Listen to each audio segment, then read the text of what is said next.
Yeah. We're beginning with the Cambridge IGCSE 0625 Physics past paper practice. This is paper 2, the extended paper for multiple choice. You can see that the information on the cover page is similar to what we've seen for chemistry. It's a 45-minute paper. Right, you have to answer all the questions on the multiple choice answer sheet. You need a soft pen eraser and a type B or HB pencil. There are 40 questions in total. To answer all of them if you want to get full marks. And right, you put 4 options for each. Choose the one that you consider as the correct one. Follow the instructions. Write in soft pencil, name and center number and candidate number, which is not given here because it's a specimen paper. Right? Do not use correction fluid. Do not write any of the barcodes.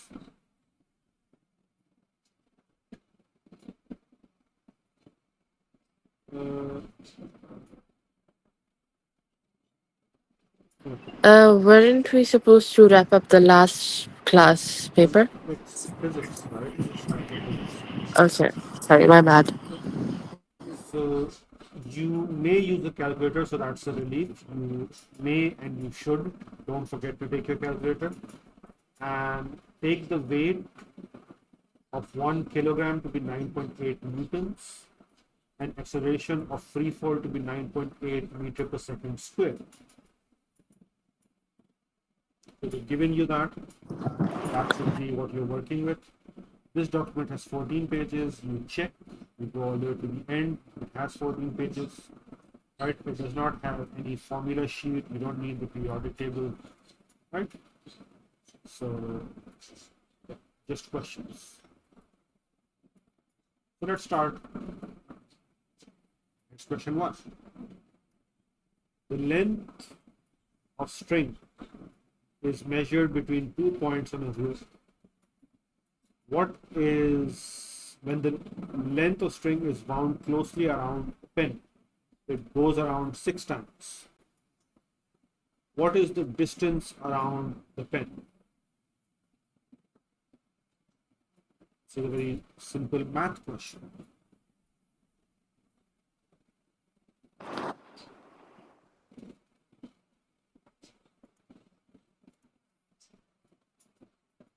How do we attempt this? Um,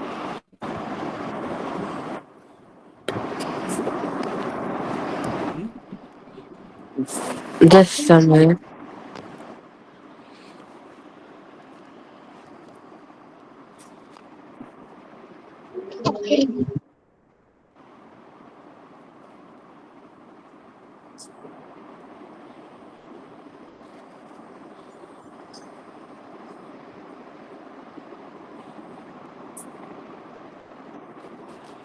A. How did you go about doing it? Haram, did you calculate it? Do you understand the question? Option D. D. D. D, 2.6. Yes. Okay. And Haram, Sophia, you're saying 2.2, right? Yeah. So how did you go about calculating it? I mean, the first string would obviously be with the least value than the sixth one, if you know what I mean. Hmm? The What one? first round of the string will obviously have less value than the other rounds of string Why? because it's more like um closer towards the Did tip. you did no? You see the pen the region where it's being wound around is uniform. This is a very simple Yeah. math question. Did you do any calculations, or did you just guess?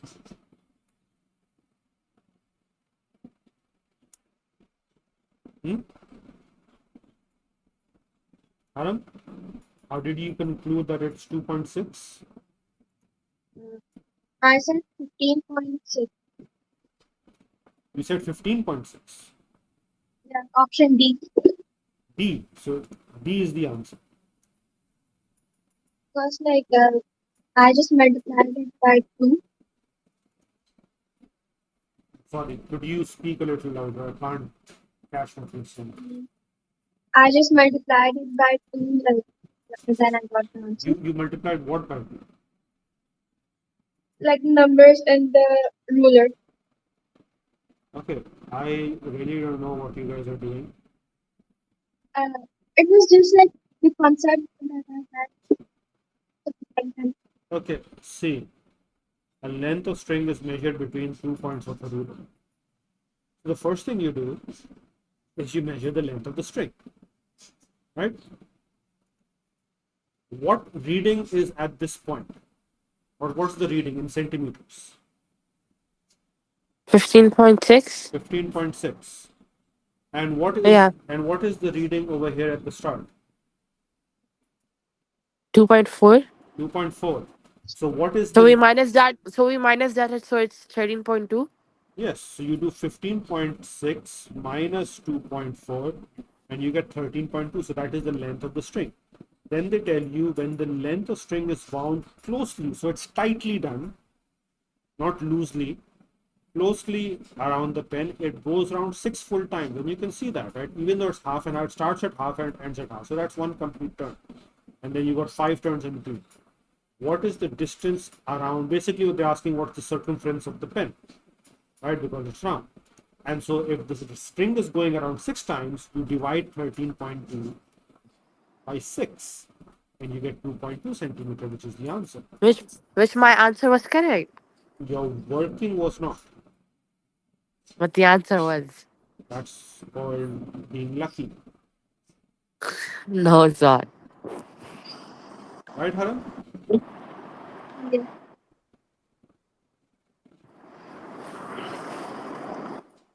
All right. When does an object falling vertically through the air reach terminal velocity?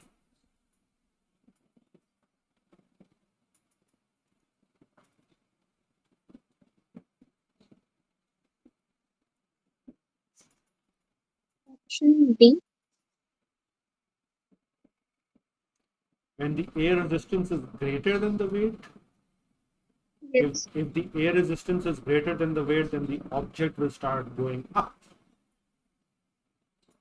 Or it will stop in place at least. Right? Terminal velocity means that the object continues falling, but it stops accelerating. It continues to fall with a constant velocity. Right? It's not the velocity is not changing, so there's no acceleration.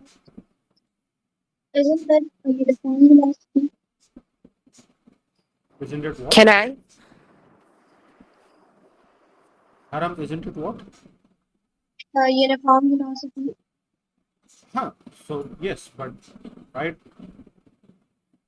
if the air resistance is greater than the weight, right, which means the upward push by the air resistance is greater than the downward pull of the weight, then the object will either stop moving altogether, it will actually be pushed upwards through the air. Yes, so be it. See? When the air resistance equals the weight of the object, yes. Right? So when acceleration of the object becomes negative, that means it's decelerating. So that means the velocity is changing. It's becoming slower and slower. And so that is not terminal velocity. When the acceleration of the object is equal to g, that is true when it's falling. But at terminal velocity, it has no acceleration. So B is not correct. We already talked about D. And so C is correct not because of elimination, but because of the fact that terminal velocity is when, so it's like, any object that's moving and the push and pull on the object is the same, and so it won't accelerate. At least it will continue falling due to gravity, but it's not going to. So whatever velocity it has achieved up to the point, it will continue to fall with that same velocity. Or to make it simpler, it will continue to fall with that same speed in towards the direction, like the earth, right? So the direction of the earth is downwards, and so with direction speed is called velocity. Answer is C. Okay. An athlete runs a 100-meter race in a straight line. The table shows how his speed changes with time for the first 5 seconds. What is the average acceleration of the athlete between 2 and 3 seconds?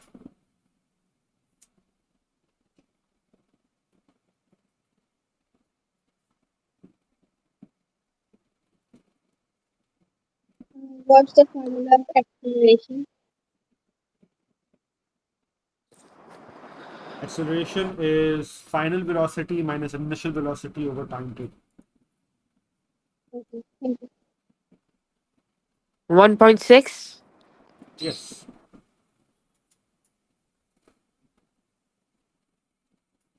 Okay. Right. So it's simply 5.7 minus 4.1, and the time taken is 1 second. So that's 1.6 meter per second. At during 2 and 3 seconds. During that time. No, not the whole So time. what did we take 2 and 3? Yeah. So 3 minus 2 is, Right. Okay. Okay. you could do that, Yeah. but Yeah. still won't. Get it, Haran? Yes, but Question like, how 4. did we get 1.6? Huh? How wouldn't be 1.2? 1.6. We are dividing it by 1. We're dividing it by 1, right? Because the time interval between 2 and 3 seconds is obviously 1 second, right? Yes. Okay. The gravitational field strength on the moon is 1.6 Newton per kilogram. An astronaut has a mass of 75. What is the weight of the astronaut on the moon?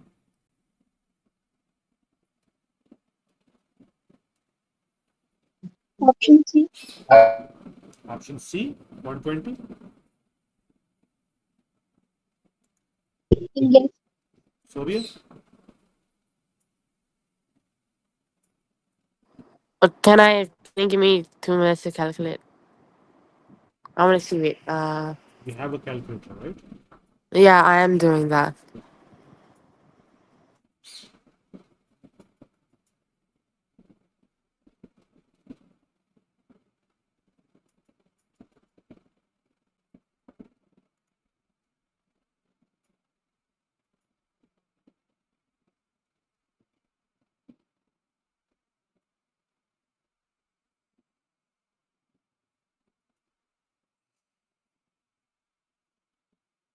Okay, why is it taking you so long?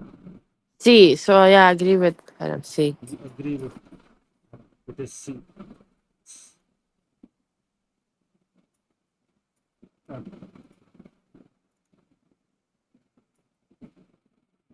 Two objects, P and Q, are placed in a beaker containing a liquid. Object P floats in the liquid and object Q sinks.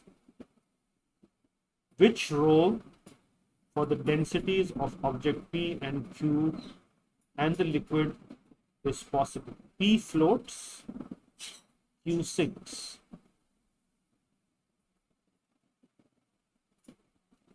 Option D. Yes, Sophia? Yeah, same.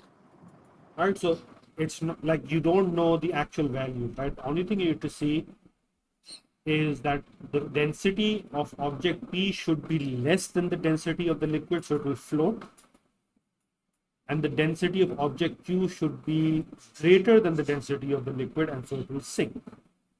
Actual values are not important, right? So whether it's 1.2 or 1.4 or 0.8 or 8, that's not a concern. So the only option where you take a look, the first thing you do is you got it correct, but I'm just explaining. You take a look at the density of the liquid and you see, is object P less dense? Yes, it is. Is object Q more dense? Yes, it is. It's option D. The values themselves are not important. Okay? Yeah. So the correct answer is D. It is D, yes. Okay. Okay, a ball of mass 0.12 kilogram is hit by a tennis ball. The velocity of the ball changes from 0 meter per second to 5 meter per second in 0.6 seconds. What is the average resultant force, right, on the ball while it is being hit?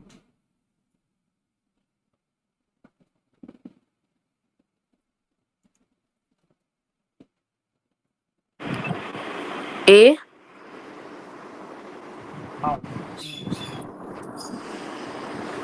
Uh, it's 1.0. I do the acceleration first. I calculate the acceleration. If I'm not wrong.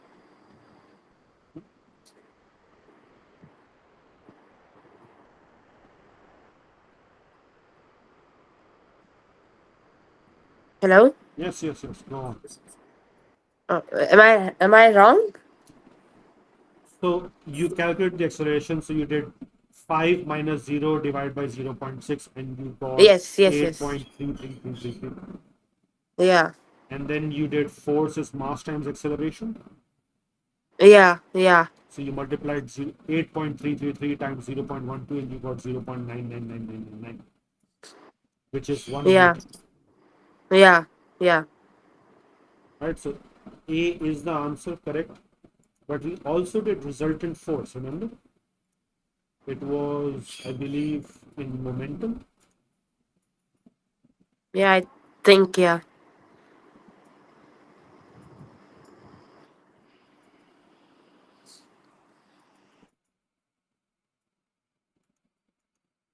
Can we apply that here? Will it come in handy?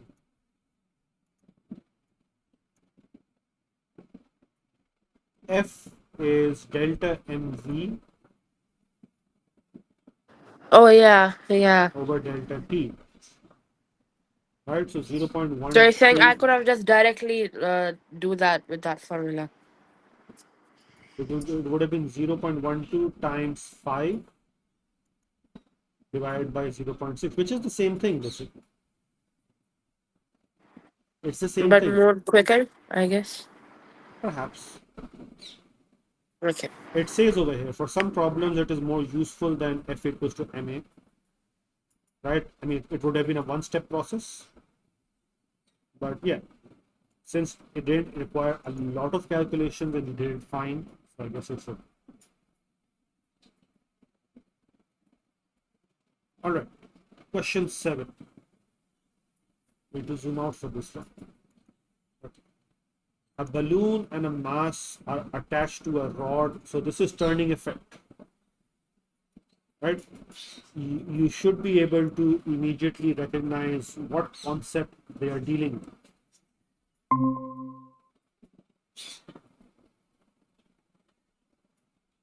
Right, so this question is about the turning effect.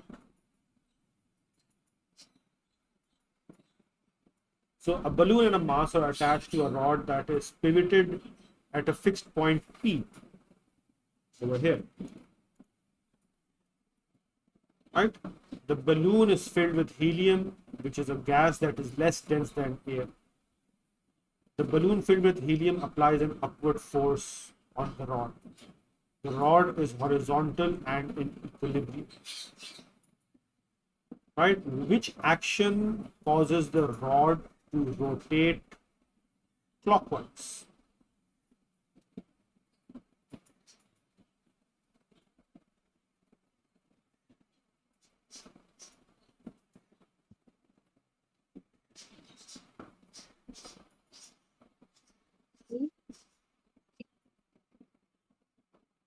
Option It's B. How? Just a second. It's option A. It's A. Yes. How? Um, I don't know, like, uh,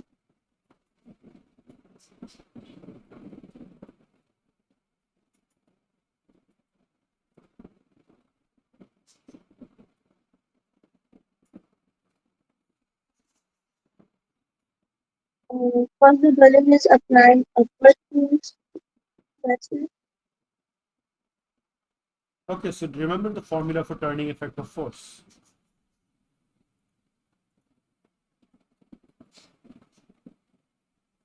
Right? Moment of force is force times perpendicular distance from the pivot. Right? So given that, right now this is an equilibrium. Yeah. Right? Yeah. So when the mass as 20 centimeter from the pivot and the balloon is 30 centimeters from the pivot, to make it rotate clockwise, which means it goes up, which means that the force of the balloon, the turning effect of the balloon, will be greater than the mass. Okay? Because the balloon is pulling it upward, so the force being applied at this point is the arrow will point up, and the mass is pulling it down. And so those are balancing out. To make it rotate clockwise, you need the turning effect of the balloon to be greater than the turning effect of the mass. Okay? Okay. Yeah. So we want to change it. So moving the balloon to 40 and the mass to 30, right? So you've increased. So you need to look at this as ratios or fractions.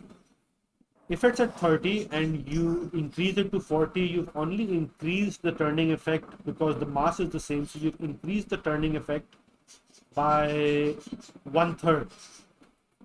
But for the mass at 20, if you take it to 30, you have increased the turning effect by half, which is more. So it will actually rotate counterclockwise. Right? Yeah. Moving the balloon uh, to the 20 centimeter mass and the mass to the 10 centimeter mark.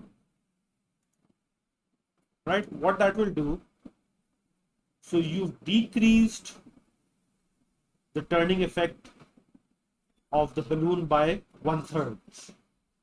But for the mass, you decreased it by half. And so in this case, the turning effect of the balloon is greater than the turning effect of the mass.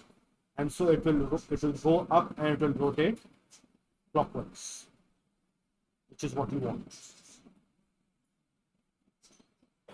Yeah. Haram, you said B very quickly. Have you done this? I said A. You said A. Mhm. Okay, well then A is not correct. It's B. You B understood, is. right? Now, do you understand what? Yeah.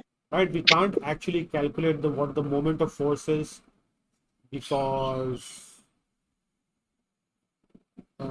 right, we don't have the values for the mass of the balloon and the mass of the mass, right? But we can take a look at how much the moment of force will change with the changing distance. We can figure that out. So which is the correct answer? If B. you repeat that. B. B. Okay.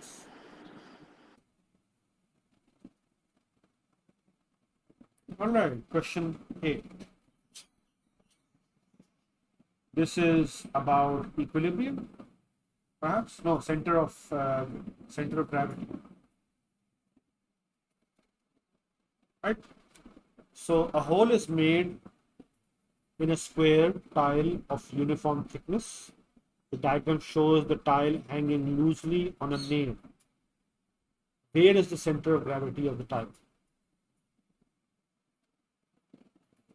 Uh, D. D. Why? Because it is in the center. It doesn't always Yeah. it doesn't always have to be in the center. Like it's is it it's only I can say that it's the only point that's vertically below the nail. Yes, that is true. Right? B seems like it's vertically below, but it's not. right? Also, just by eyeballing it, it looks like a uniform square, right? And for uniform objects, the center of gravity is the center of the object, normally, right? But yes, Yeah. your approach is correct, right? So you take a ruler and you, right, make it like you place it straight, and you see that D is the only one that is actually passing through while going straight. B is slightly to the left, C is very much to the left, and A just doesn't make sense because the center of gravity will be below than A. So A doesn't make sense at all. Right? Yeah.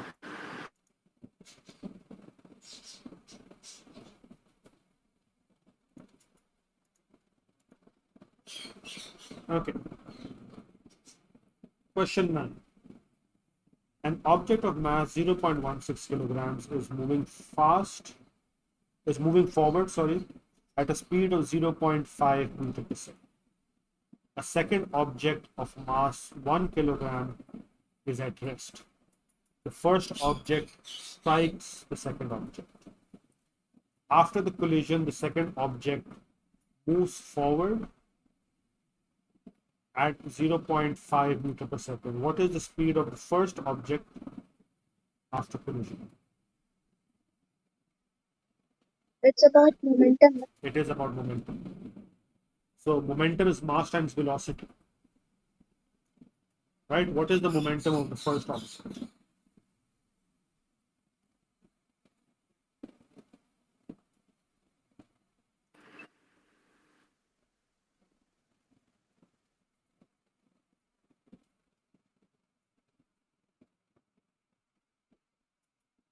Guys?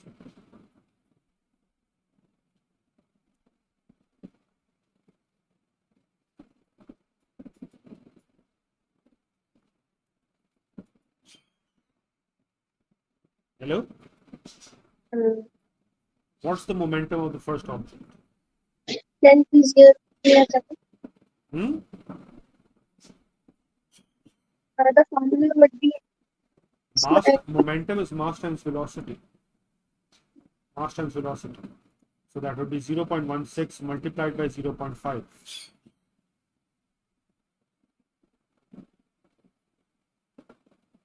What do you get?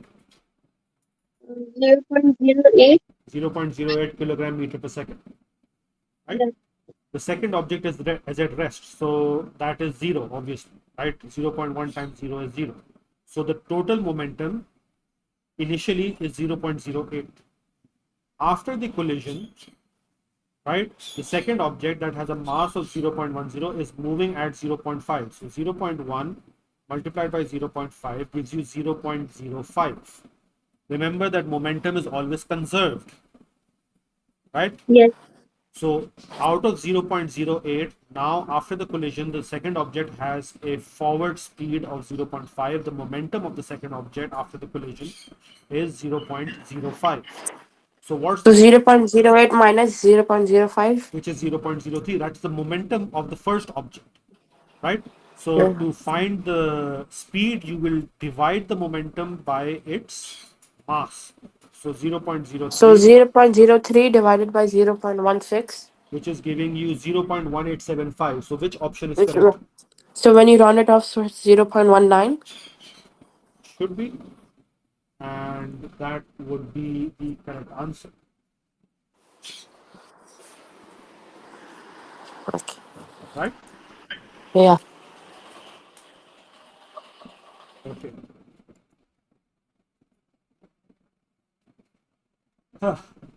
A ball is at rest at the top of a hill. The ball rolls down the hill.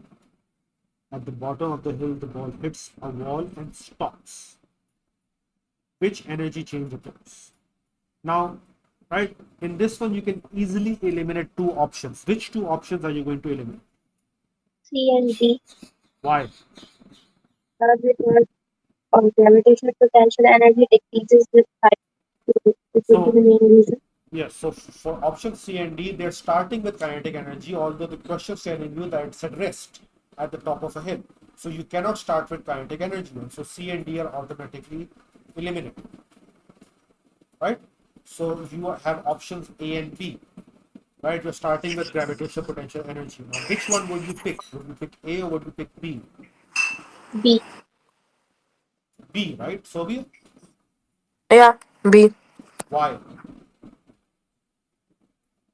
Because that's the first one is gravitational potential and then kinetic energy. There wouldn't be any internal. The internal energy would be at last, since the ball hits the wall at the end. And so the energy is transferred.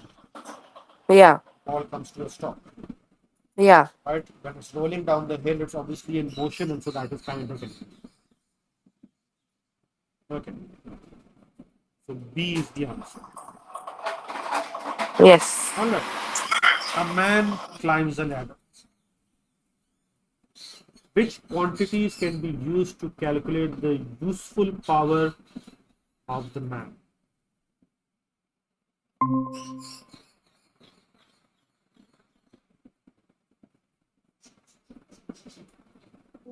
B.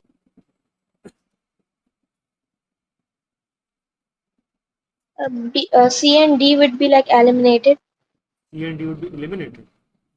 Yeah. Why? Because one would take like work done. Mm-hmm. Sobia, what do you say? So if Haram, if you're eliminating C. C, you say it's going to be C. It's B. B. Haram? Yes. B. No, no. Okay. B for ball or D for duck? B for ball. B for okay. Haram says it's B for ball. And mine is C for cat. Why? Wait, it just a minute. I mean, it's the work done by the man, obviously, the time taken. Good. Haram beta, the whole definition of power is work done over time taken or energy transferred over time taken. That is the definition of power. Oh, we will. Energy, work, and power. Where do we have power? Work is force into distance in moved in direction of force. Then you got energy resources and then power. Power is work done over time. That is what power is, how it's defined. The work done per unit time and the energy transferred per unit time. So, I mean, you eliminated C, which is like what power should be. Yeah. Okay.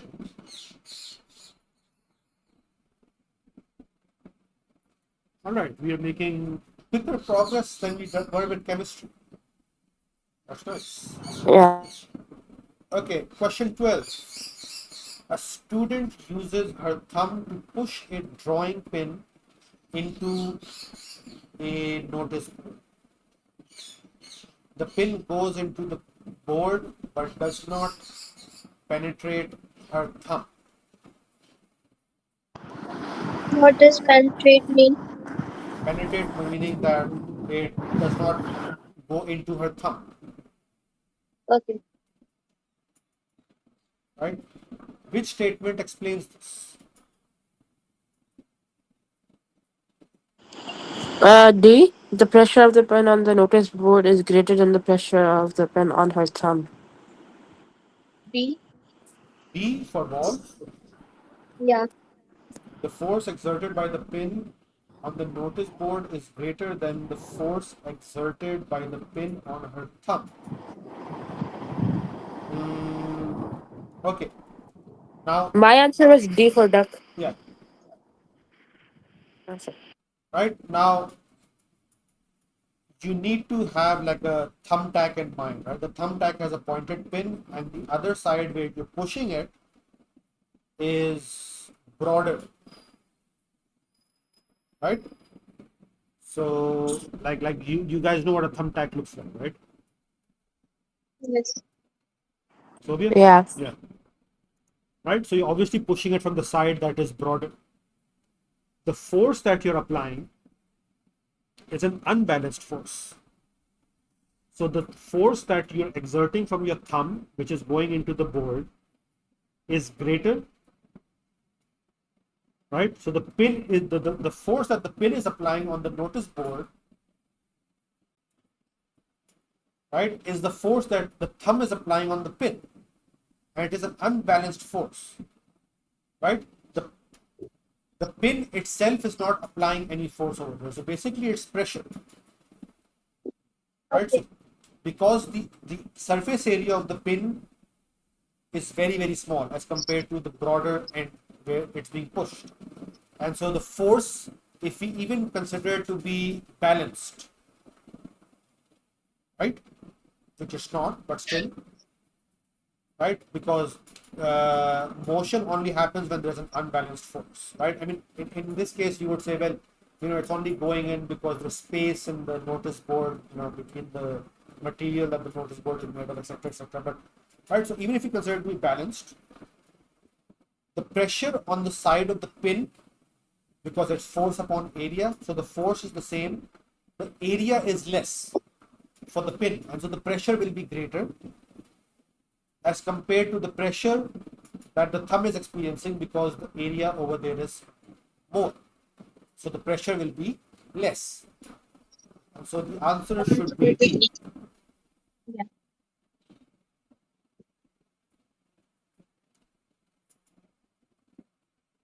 Okay. All right. A submarine is a boat that can travel below the surface of the sea, in case you didn't know. A submarine is 20 meters below the surface of the sea.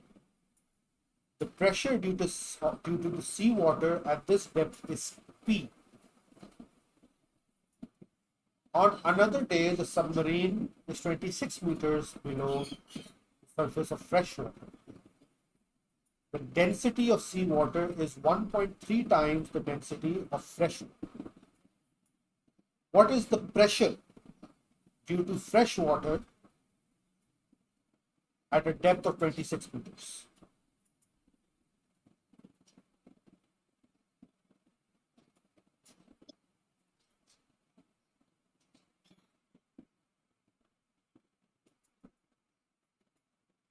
It would be C. Like you need to do some sort of calculation of it, right? Okay.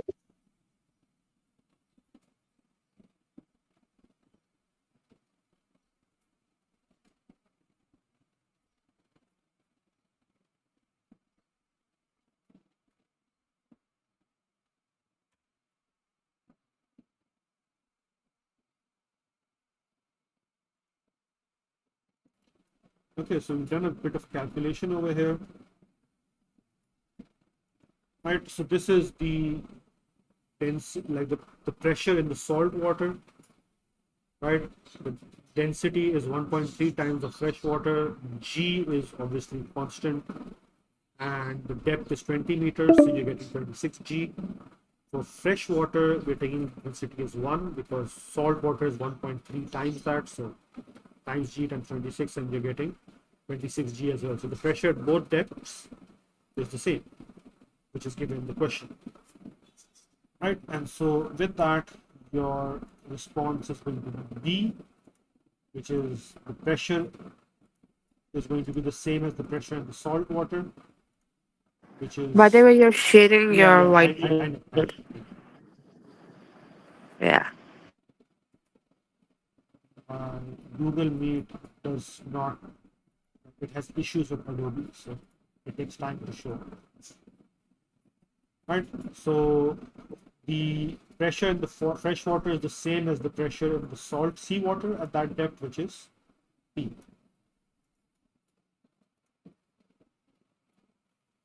Okay, good job. So the answer is B.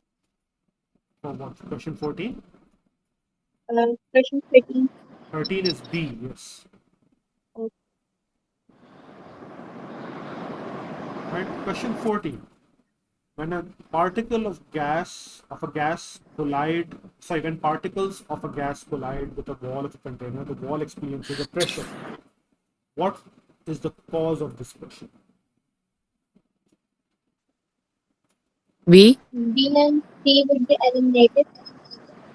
The change in power and the change in speed. Okay. D and C. D and yes, C and D, right? So yes, No, like D and C. D and C. Yes. Yeah. B and C will be eliminated. Okay.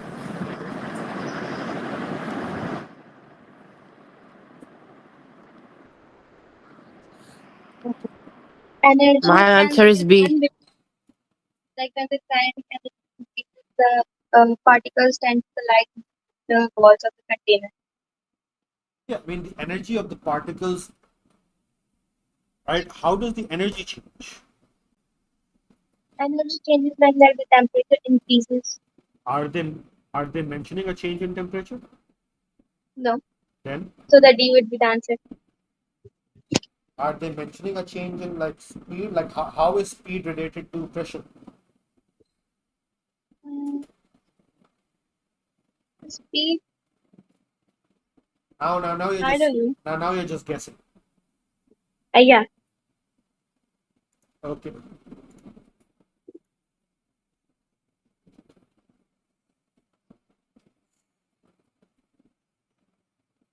So B is the answer. why is B the answer? They hit the wall and bounce back, so their velocity changes the direction. And Uh, the this causes to put a force on the wall. okay. I mean, as far as I remember, Newton's second law fits this description here.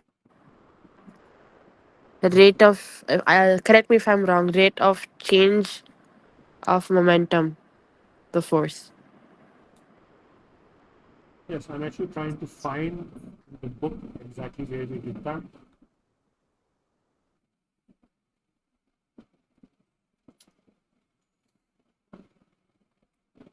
Pressure.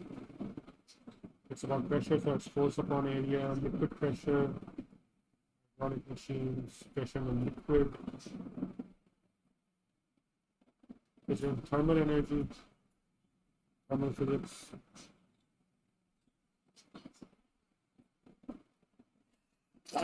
Excuse me.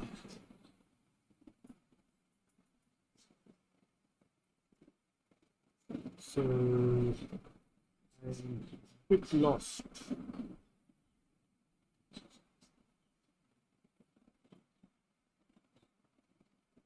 It's obviously not transfer thermal energy.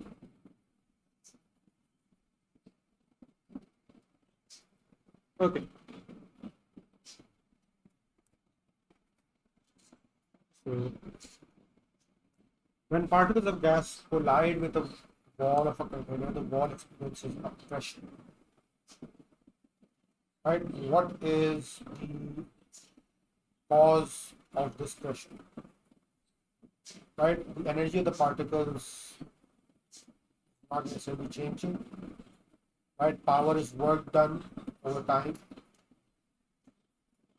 Speed, so momentum. Momentum is mass times velocity. Right? Oh yeah. Sorry. So going back to momentum. Right? And this equation.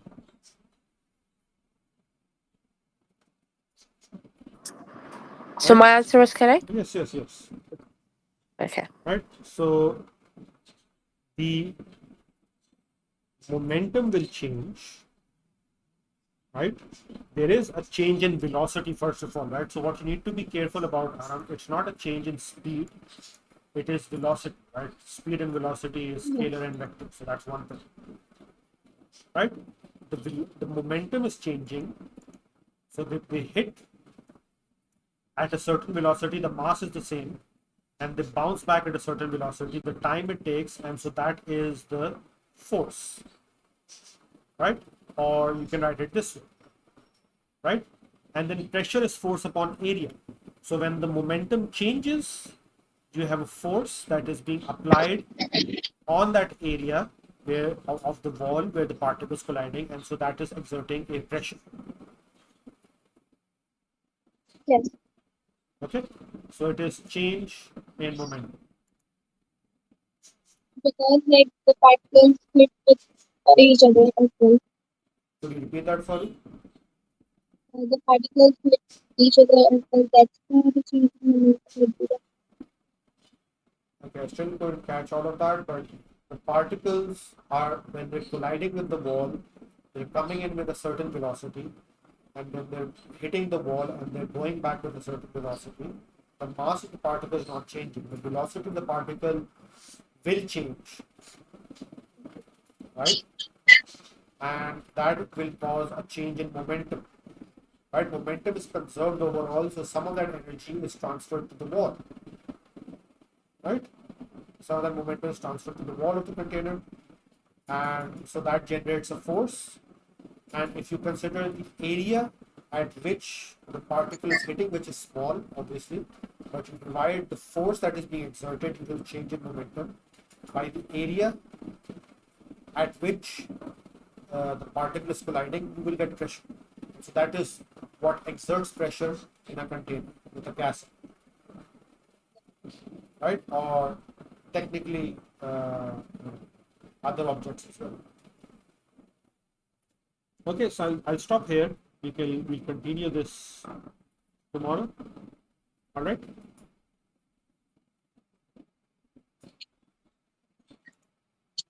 Yeah. Okay. Okay. See you next time, Nisha. Okay. Allah Hafiz.